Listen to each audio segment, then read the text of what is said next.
Maybe he doesn't hit you, but he decides what you do and who you talk to. He decides where you go on the weekend and where you go after work. Maybe he doesn't hit you, but he robs you of the future you wanted for yourself. It becomes the future he feels you deserve. He reminds you that you work in a dead-end job, that your failures are a result of your lack of motivation, your lack of self-discipline, your lack of intelligence, and your pretentious nature. You should feel happy to have him as a role model now, because he's the only one putting forth any effort. Because without him, you'd be nothing. Maybe he doesn't hit you, but he strips you of your life. He takes away your freedoms, your relationships, your hobbies, as though they're a bad paint job or a bad dinner. He takes away your right to feel. Every emotion becomes something to question, something to be afraid of. Don't be sad. Don't be angry. Don't be happy. He laughs when you cry, and he tells you that you shouldn't be crying. And when he gets done laughing, he gets tired of hearing you cry, and you better shut your mouth before you make him feel bad about himself, or there will be hell to pay. Maybe he doesn't hit you. You are made to sit so still and so expressionless that 3 words have become your ultimate nightmare. I am allowed. He is allowed to be angry.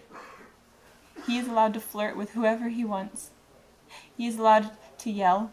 He is allowed to laugh at you. He is allowed to be sick of seeing you. He is allowed to do whatever the hell he wants, but you better sit still, shut up, and try not to make that face he hates. Maybe he doesn't hit you, but his mistakes are your fault. He makes you afraid to speak because he's taken away your right to say what's on your mind. And what would be the point? Because he hears what he wants to hear, and that's what you are punished for.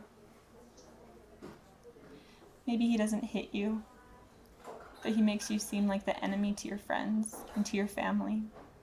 Because if you're the enemy, then he's the hero, and the world thanks him for being so kind and so brave and so selfless. Maybe he doesn't hit you, but he tells you that you should feel grateful that he doesn't. He touches you, grabs you, molests you while he thinks you're sleeping, while drunkenly whispering in your ear what he hates about his life with you, how he wishes that you and his life would change. His hands are all over you, but it's okay, because he knows you would have said yes if you were awake. He reminds you that he didn't hit you, he didn't rape you. Do you honestly believe he's the kind of guy who would do something like that? How can you make him feel like that?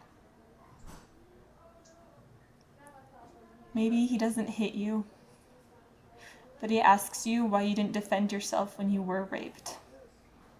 He asks you why you didn't call the police. He tells you it's hard to believe your story because you didn't fight back. He tells you he gets it now. He gets why someone would rape you. Because you're weak and worthless, and if it wasn't for him, nobody would love you. Maybe he doesn't hit you, but he yells. And he yells that he's not yelling. And don't you dare tell him he's yelling, or he'll really yell. And you don't want to see him yell. Maybe he doesn't hit you, but he makes you wish he would. Because then, maybe finally your family and your friends would offer their help instead of saying, "Oh, that looks like a bad couple to me." Maybe they wouldn't joke or undermine the problem anymore.